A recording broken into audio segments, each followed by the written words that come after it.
7:41 minutos, señores, buenas tardes, ¿cómo están? Aquí estamos en la 107.6, tu emisora favorita, Hoy una entrevista especial con un gran dirigente político dominicano. Qué honor tenerlo aquí en nuestra radio. Sin antes presentarle lo que es Jonathan Paulino. Buenas tardes, Jonathan. Muy buenas tardes, José Ortega. Buenas tardes, Carlos García. Buenas tardes a la gente que nos sintonizan como cada viernes a través de Radio Corazón Tropical 107.6 FM. Y a los invitados que tenemos aquí, que más adelante el director Ortega va a decir con quién es que estamos aquí. Bueno, yo creo que nuestro Facebook no ha delatado, pero bueno, no voy a decirlo antes que la gente está escuchando lo que es la radio, en los coches, en el restaurante, en todos los locales. Carlos, ¿qué tal estás? Buenas tardes, José Ortega, Jonathan Paulino, a nuestros invitados de lujo que tenemos aquí. Ortega, mira, ha hecho un día estupendo aquí en Madrid, Un día estupendo. Sí, la temperatura la tenemos especial, ¿no? Una temperatura. 17 kilómetros he caminado hoy. 17. Sí. Me he tirado desde mi casa toda la ruta del Manzanares hasta Legazpi. Hemos ido a la casa de nuestro amigo. Ah, sí. De nuestro amigo Vidal Sonido. Vidal Sonido, que de aquí le enviamos un saludo especial. A toda la gente de la Yaya y a la gente de los frailes. Claro que sí. Y ayer el Madrid, el baloncesto, que yo sé que a algunos de nuestros invitados les gusta el Madrid, que nosotros somos fanáticos del Madrid. Bueno, yo soy del Madrid, yo no sé mucho. Ganó en extremi al Barça, pero también tuvieron invitados de lujo. Estuvo prácticamente la plana mayor del Madrid, empezando por Vinicius, Bellingham. Bueno, yo vi que Vinicius se puso en lo que es el cinturón de capitán, lo que es el brazalete. No, pero espera, es el baloncesto. Ellos estuvieron allí apoyando al equipo y metiéndole presión, como quien dice, nosotros ganamos. De hecho, nuestro invitado es fanático y no sé, le vamos a preguntar a ver si él todavía a su edad lo sigue practicando, pero siempre ha sido un chaval joven, buen baloncestista. Y déjeme decirle algo, tuvo una participación estelar, un joven dominicano en el equipo de baloncesto del Real Madrid. Y usted sabe de dónde es ese joven dominicano del Real Madrid, que es el que baja la bola, el armador, como nosotros llamamos. ¿Usted sabe de dónde es? ¿De dónde es? No solo no lo identifican por el nombre, ni por el país. El guachipiteño, el de Guachupita. De Guachupita. De Guachupita. Le dio un dinerito en tiempo atrás al Madrid. Y es el que está sacando la cara ahora mismo. Sí, señor, hay que estar orgulloso de ser hay que estar orgulloso de nosotros los dominicanos. Ayer a 27 de febrero, un día muy importante para todos los dominicanos, el día que representa la independencia de la República. Yo como vegano que soy, también nosotros, ese día es un día grande porque también aparte de eso lo juntamos con la fiesta y el carnaval. Pero hablando de días importantes, un día como hoy, 28 de febrero de 1844, Francisco Rosario Sánchez, hizo la primera vez lo que es de la bandera el trabucazo. No, hizo la primera vez la bandera, un día como hoy. Qué de bien. 1844, luego de comenzar el día anterior con la independencia, pues un día como hoy se hizo por primera vez la bandera dominicana. Y también un día como hoy, 28 de febrero de 1930, Horacio Vázquez hace la renuncia de la presidencia. Una renuncia forzosa. Su ahijado, que de hecho Rafael Leonidas Trujillo era ahijado de... Y jefe del ejército. Bueno, señores, vamos a darle las gracias a los patrocinios especiales que hacen posible que nosotros estemos aquí todos los viernes a partir de las 7 de la tarde, como es la discoteca Agora HD, Venus Discoteca, Lodging Healthy Travel, como es el Vimu SL, Carpintería Vidal Costa, Proyectos Eléctricos Carlos García, Asociación Dominicanos Unidos en España. Y con el orgullo de nosotros tenerlo aquí en la radio, nuestro Guido Gómez Mazara, abogado político, profesor catedrático, fue consultor jurídico del Poder Ejecutivo durante el gobierno de Hipólito Mejía del 2000 al 2004, siendo más joven de la historia. Buenas noches, Guido, ¿cómo estás? Buenas noches, un placer estar aquí y con ustedes conversar sobre temas fundamentales para esta comunidad dominicana en España. Bueno, pues bienvenido. Nosotros hoy tenemos el placer de tenerte, como muchas veces viene a España, y gracias al señor Pedro Álvarez también, que forma parte de lo que es nuestra diáspora dominicana, que siempre pues nos hace llegar gente especiales como tú aquí. Guido, ¿qué tal está? ¿Cómo estás? Con la gracia de Dios, bien. Acabamos de aterrizar. Todo el mundo sabe que en el país hay un ritual de carácter constitucional, y es que todos los 27 de febrero los presidentes tienen la obligación de rendir cuentas. Terminamos ayer y me embarqué en un avión, llegué aquí, aunque mi objetivo fundamental es asistir en mi condición de presidente de Indotel a el Foro Mundial de las Telecomunicaciones en Barcelona. Era propio detenerme, conversar con los compañeros, compañeras, poner en circulación mi libro sobre la transición electoral y democrática del país 1966-96 y tener la oportunidad, gracias a ustedes, de seguir manteniendo muy presente la comunidad dominicana. Gracias a ti por cada vez que esté acerca a lo que es a España, a Madrid, siempre tenemos el honor de tenerlo por aquí, por nuestra radio, para que nuestra diáspora dominicana esté enterado de todas las cosas importantes que hace Guido como funcionario, como persona, como político. Siempre se acerca por acá a darle la información a toda nuestra diáspora. Sí, así mismo es, y me parece interesante el libro. Creo que ya hace unos meses que se hizo el lanzamiento en Santo Domingo, y obviamente yo le quiero introducir con la pregunta, Guido, ¿qué te llevó a ti a hacer un análisis minucioso, el cual se expresa en el libro, desde el periodo 66 al 96? Con gusto, miren, lo que los estudiosos llaman la etapa de transición democrática del país se inicia con las elecciones del 1 de junio de 1966. No estamos discutiendo la legalidad y transparencia de los procesos. Lo que estamos diciendo es que en el país, a partir de la posguerra, fundamentalmente el 1 de julio del 66, se inició toda una etapa de competencia electoral formal. Y aunque algunos partidos políticos, yo lo consigno en el libro, se resistieron a participar en las elecciones, el mecanismo de la participación se oficializó. ¿Por qué eso pasa? Porque en el país, y lo recuerdo a todos los dominicanos o dominicanas que residen aquí, porque se conectan a través de la internet con ustedes, de que en el país entre el año 1930 hasta el 61 no se celebraron elecciones. Lo que existía era una mascarada, porque había una dictadura de Trujillo. Y en ese proceso de ajusticiamiento de Trujillo, que se expresa el 30 de mayo de 1961, las próximas elecciones que se celebraron después de 31 años sin procesos electorales formales en el país fueron las elecciones de diciembre del 62, que compite fundamentalmente Viriato Fiallo por Unión Cívica Nacional y Juan Bosch. Y Bosch gana, repito, en diciembre del 62, pero le dan un golpe de Estado en septiembre del 63. Y ahí se inicia un proceso de turbulencia política en el país caracterizado por Consejo de Estado, Triunvirato, Guerra de Abril. Y cuando termina la Guerra de Abril, se organizan las elecciones con el respaldo de la OEA. Y a partir del año 66 hasta la fecha, en el país se han celebrado procesos electorales formales. Entonces nosotros dividimos en dos ciclos. 66, gana Balaguer. Ese es un tema de discusión que siempre se ha tenido. Hay un libro que yo lo recomiendo también, de Bernardo Vega, que es una desclasificación de documentos públicos, titulado de cómo los norteamericanos impusieron a Balaguer en el 66. Es una gran discusión que existió. Se celebraron elecciones en el 70, en el 74 la atención más importante que se registró en el país post Trujillo, con lo que se llamó el Acuerdo de Santiago 1974, que llevaba, ojo, a Antonio Guzmán de candidato y a Elías Wessing, que vivía en España en ese momento, estaba en el exilio. Después llegaron las elecciones del 78, gana Guzmán, gana Jorge Blanco en el 82, vuelve Balaguer en el 86, repite en el 90 en condiciones cuestionables, en el 94 todo el mundo sabe lo que pasó, se modificó la Constitución, gana Leonel Fernández, gana Hipólito, gana Leonel, gana Danilo, gana Luis Abinader en 2 periodos consecutivos. Pero ese proceso, yo estoy hablando del hilo de los acontecimientos, nosotros nos concentramos en este primer tomo entre el año 66 hasta el 96. O sea, es decir que no podemos confiar de que vamos a esperar en un próximo tomo los próximos periodos. Con gusto, claro, lo estamos trabajando.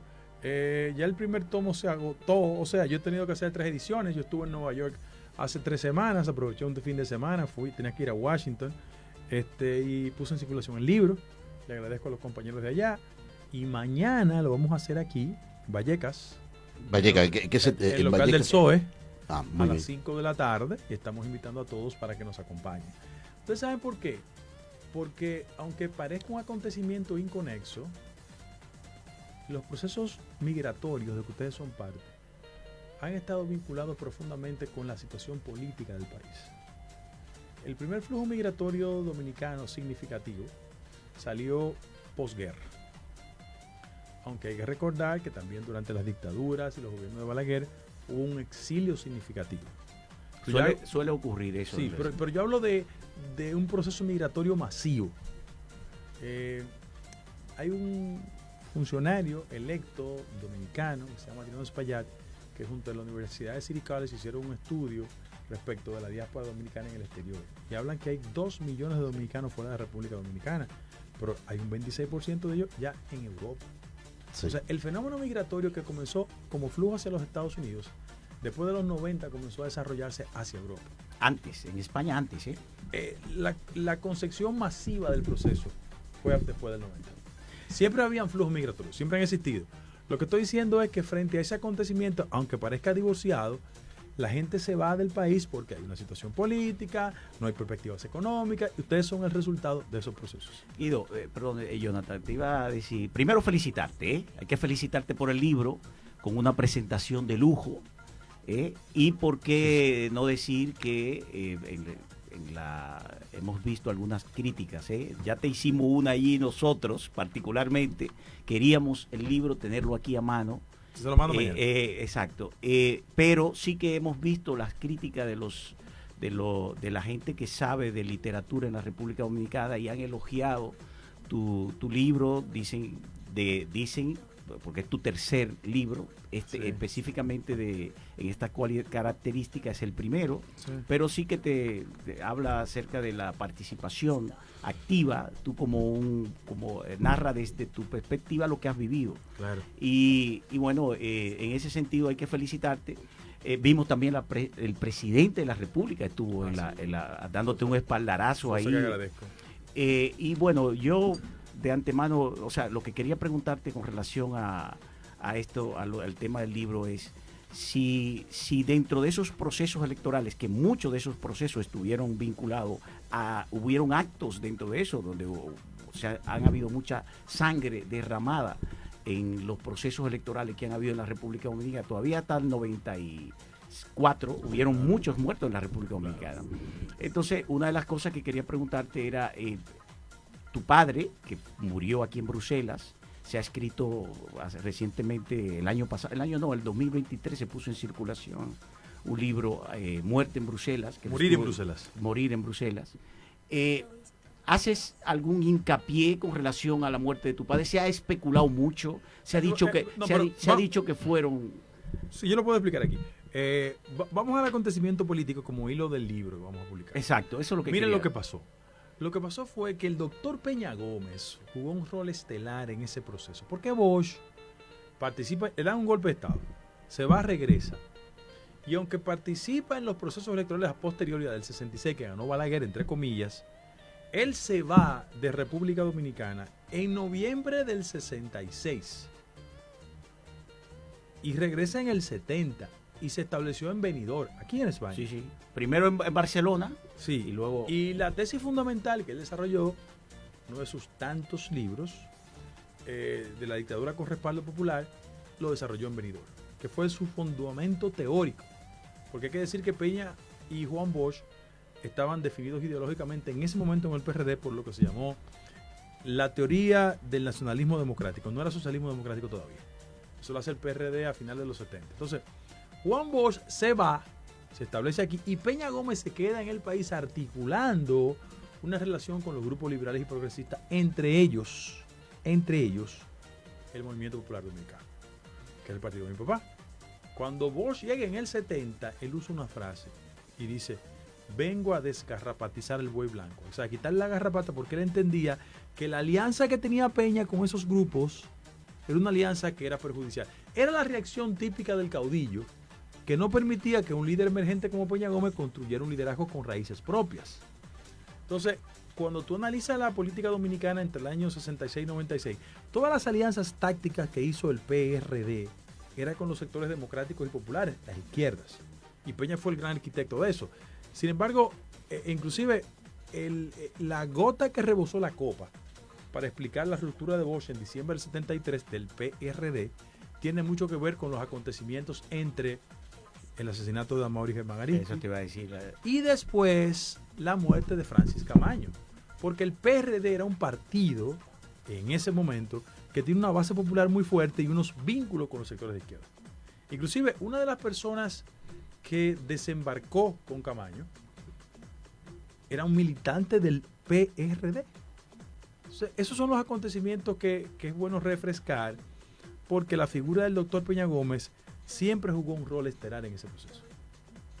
Y de ahí el enlace quiero decir, parte de lo que ocurrió en la República Dominicana, desde el periodo que enlazas en el libro, desde el 66, una parte importante, el resultado de los acontecimientos ocurridos durante esos periodos, una parte importante fue la muerte de tu padre, que todavía hay especulación de que quería decir. Una de las preguntas que quería hacerte era eso, ¿cuál ha sido la tesis que reina? ¿La oficial o la oficiosa? La oficiosa. Mira, la oficial se fundamenta en que mi padre, recuérdense que fue la figura fundamental de un proceso de secuestro en el país, yo lo cito en el libro, porque los grupos de izquierda, fundamentalmente el MPD, secuestraron a Donald J. Crowley, que era un coronel que a su vez era el jefe de del departamento militar del Embajada Norteamericana en República Dominicana. La avanzada. Sí. Se llama attaché, pero esos son asesores. Entonces, póngase en contexto de que el país vivía en el marco de una guerra fría, donde había que impedir, producto de una concepción los comunistas eran enemigos pero que no eran comunistas, porque fíjate una que pasa. Por ejemplo, el PRD no era un partido comunista. Era un partido liberal. Pero estaban a la izquierda del PRD. No era al centro ni a la derecha, era a la izquierda. Pero y lo que estaba más a la izquierda del PRD. Lo que pasa era que la concepción de política exterior norteamericana sobre la Guerra Fría empaquetaba a todos. Pero había gente de izquierda, del centro, progresista. Entonces, frente a ese acontecimiento, a mi padre lo sacan a México en el secuestro. De México se va a Francia. De Francia se mueve a Bruselas y en Bruselas termina asesinado. ¿Cómo lo hicieron? A través de un chocolate. Lo durmieron, le abrieron el sistema de gas. A la muerte dulce, como dice. Exactamente, y murió asesinado. Esa es la oficial. La oficiosa, la siguiente, un señor que se llamaba Manolo Plata, que era una figura fundamental del MPD en ese momento, fue captado y cooptado por los organismos de inteligencia norteamericana, sirvió para ese proceso.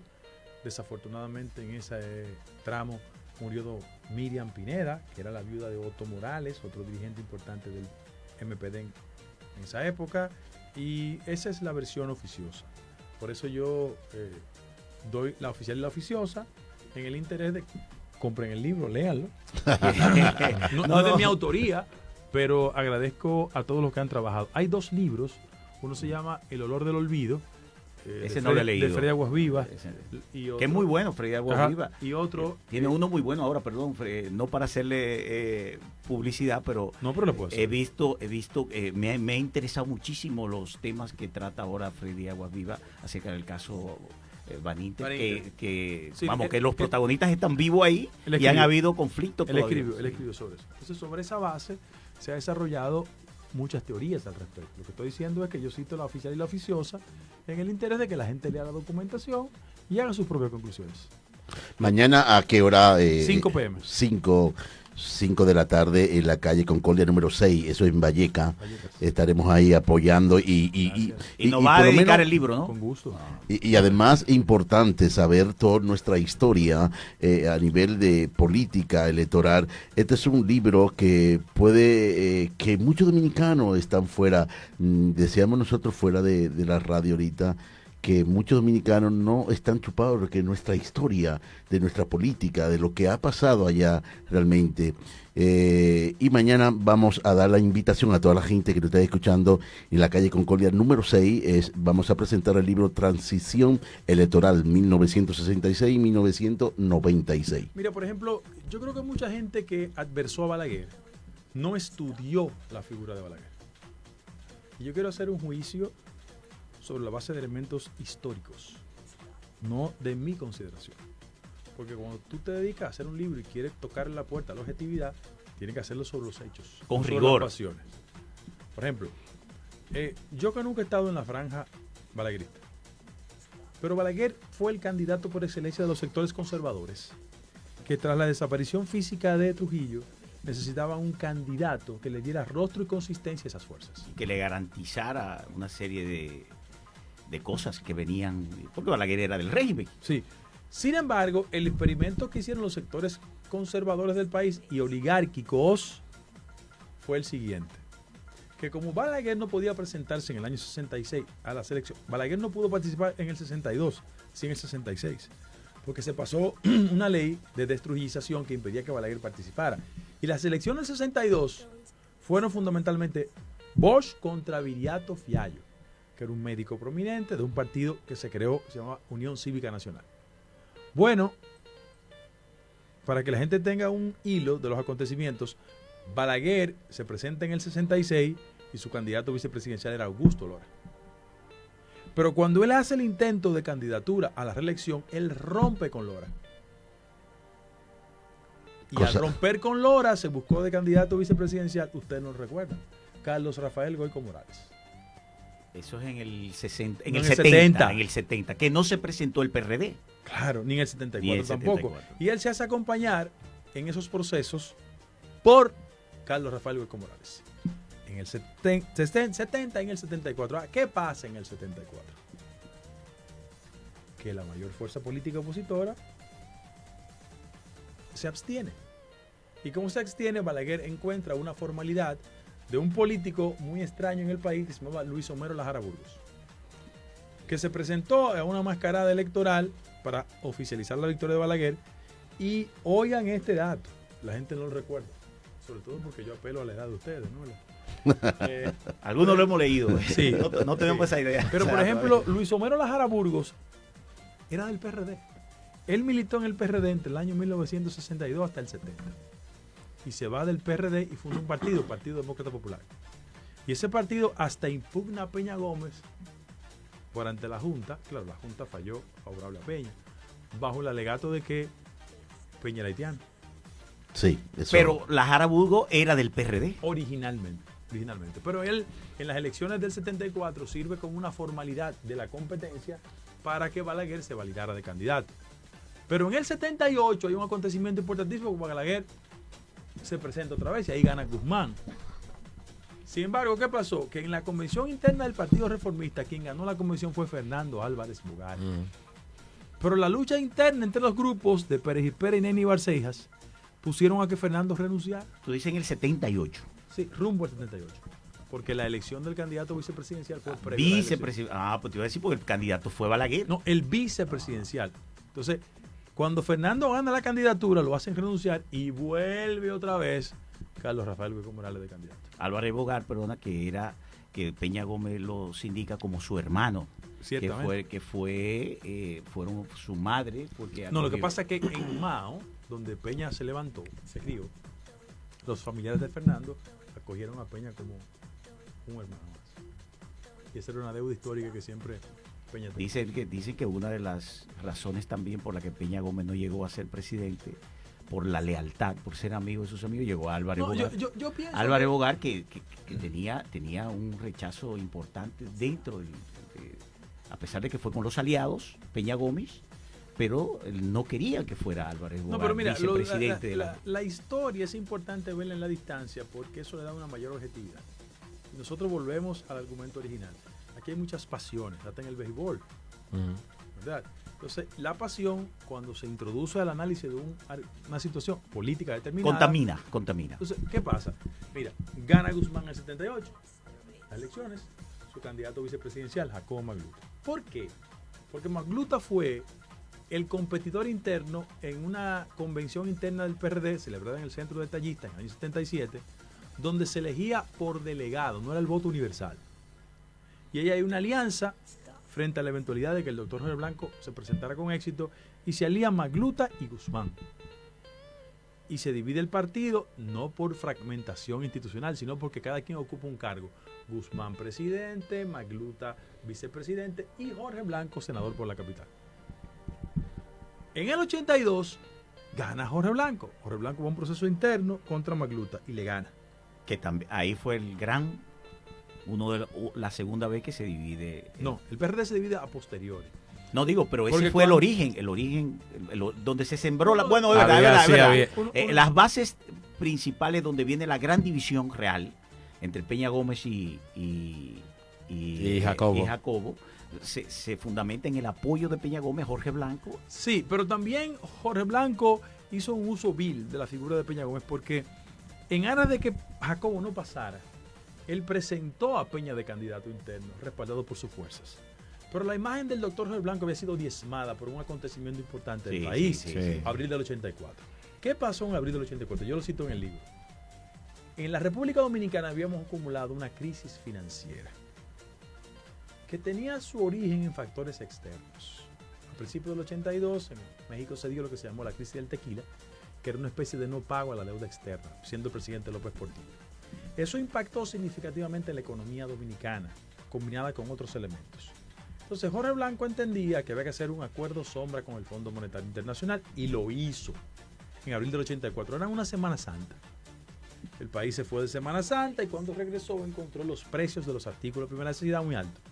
Se lanzó a la calle, vino una matanza y eso diezmó la popularidad del gobierno. Por eso internamente Magluta, por su discurso contra Jorge Blanco, fue favorecido por la base del partido.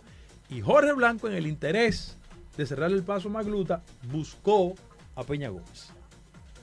Ese acontecimiento provocó que Jacobo Magluta fuera el candidato a regañadientes, pero Jorge Blanco, en un discurso al país, citó a Becker incorrectamente y dijo: tus palabras van al aire, mis lágrimas van al mar. Cuando un amor se muere, ¿sabes tú dónde va?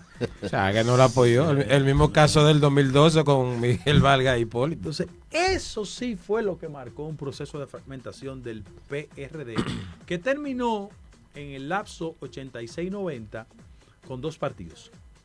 El BIS, facción Peña, y el PRI, facción Magluta. Sin embargo, las diferencias entre Peña Gómez y Jacobo fueron personales, inclusive muy grandes, a tal punto que su reconciliación prácticamente nunca llegó. No fue previo a la muerte de Jacobo. Pero una reconciliación prácticamente obligada. Déjame decir una cosa. Una de las fatalidades de la vida política dominicana, y no solo dominicana, la vida política, es que los líderes políticos llevan las confrontaciones políticas al terreno de lo personal. Eso se ha ido perdiendo, Ya cada vez existe mala estrategia de los pactos que se han visto, que muchas veces esa transición entre un partido u otro, muchas veces hay una... No, además, pero un acto poco civilizado. Usted puede discrepar respecto de la militancia del partido, pero hay que ser amigos. Exactamente. No, y también a la hora de hacer un pacto político se ve mejor que las diferencias hayan sido políticas y no personales. Claro. Bueno, señores, son las 8:10 minutos, una hora menos en las Islas Canarias. Nosotros continuamos con esta gran entrevista con Guido Gómez Mazara, hablando de este libro, un libro importante para nuestra historia y para toda la gente que quiera conocer nuestra historia política desde 1966 a 1996. Mañana estaremos en la calle, digo estaremos porque yo voy a... Sí, con gusto y gracias. Yo voy a estar allí en la calle Colcodia, número 6, en Valleca. Por lo tanto, mañana toda la gente a partir de las 5 de la tarde vamos a estar todos en el local del PSOE. Guido, te preguntaba antes fuera de cámara, donde la agenda política tuya me dijiste que no, realmente que quizás no es política, pero claro, ¿quién te saca de la política? Porque todo el mundo que te ve una persona política, aparte de un señor que eres. Sí, bueno, mira, en el caso mío, yo digo a modo de chanza que cuando mi papá y mi mamá me trajeron al mundo estaban pensando en política. Porque yo vengo de un ADN estrictamente político. Yo soy parte de una familia que se constituyó en el país post-Trujillo. Mi padre militó originalmente en el 14 de junio como mi mamá. Y el día que murió era la figura más importante de su partido, el Movimiento Popular Dominicano. Era una época caracterizada por la confrontación ideológica. Era una dicta blanda, pero muy dura, en el caso de Balaguer, con niveles de represión. Y yo me aproximé al PRD producto de que el MPD siempre fue un aliado histórico del PRD, pero fundamentalmente de Peña Gómez. Y tengo muchos años militando en el partido. Peña Gómez es un gesto de solidaridad y de nobleza propio de lo que era Peña. Me mandó a estudiar a los Estados Unidos. Yo me gradué de abogado en el país y fui a un programa de estudios superiores a una universidad que se llama New School for Social Research. Hace 3 semanas estaba allá otra vez, recordando mi época de estudiante con mi esposa, que era estudiante en ese momento allá, y ahí nos conocimos. Yo siempre hago de chiste de que yo le dije una mentira piadosa a mi esposa. La conocí, le dije, mi esposa no es dominicana, es de origen puertorriqueño. Le dije, mire, cuando yo regrese a República Dominicana, voy a ejercer la carrera, voy a impartir docencia y quizá me dedique un poquito a la política, pero al menor tiempo. Un poquito, hermano. Lo que pasa es que no le dije el poquito. Y frente a eso, evidentemente, yo creo que la participación política mía va a ser el resultado de una visión racional de lo que es la sociedad dominicana de hoy en día. Frente a eso, yo, quizás porque tengo fascinación por la historia, no me gusta tropezar 20 veces con la misma piedra. En la canción de Julio Iglesias eso es muy bonito, pero la política es una torpeza. Entonces, creo que mi generación tiene que ser mucho más racional, reflexiva, tener un mayor espíritu de cuerpo y asimilar los errores del pasado. La República Dominicana de hoy en día es un país totalmente diferente al que yo cito en el libro entre el año 66 y 96, porque hay otro contexto histórico. Yo creo que nosotros tenemos ciertos riesgos institucionales que la democracia dominicana, contraria a otras épocas donde hemos conseguido conquistas importantes, tiene más que pensar en que los modelos económicos sean más incluyentes, que el sentido del crecimiento de la economía llegue a todos los sectores de la vida nacional, que las reformas institucionales hagan que los dominicanos se sientan orgullosos del país que tenemos. Tenemos desafíos pendientes como el tema de la inseguridad ciudadana, el tema de la inequidad social, el tema de la participación y empoderamiento de los jóvenes en el mercado laboral. Y hay 2 temas que yo sí quiero consignar aquí. El primero, cuando tú lees cifras estadísticas te darás cuenta que en el caso específico de la República Dominicana el concepto de embarazo en las adolescentes tiene categorías terribles. Y en segundo lugar, que es el área de mi desarrollo institucional, es el tema de la brecha digital. Me explico. En la República Dominicana existe un 90% de cobertura en el territorio nacional, pero hay un 27% solo de conectividad significativa. ¿Qué significa eso? Que una de las nuevas modalidades de exclusión social es el tema de la falta de acceso de los ciudadanos ¿a qué? A los mecanismos tecnológicos. Léase computadora, iPad, teléfono inteligente. Por ejemplo, yo sé que aquí hay muchas personas del sur del país. Yo estaba en Boichiva hace un mes, haciendo un ejercicio de conectividad porque el interés de nosotros es conectar todo el país. Y se produjo el siguiente acontecimiento. 67 comunidades fueron conectadas. ¿Qué significa eso?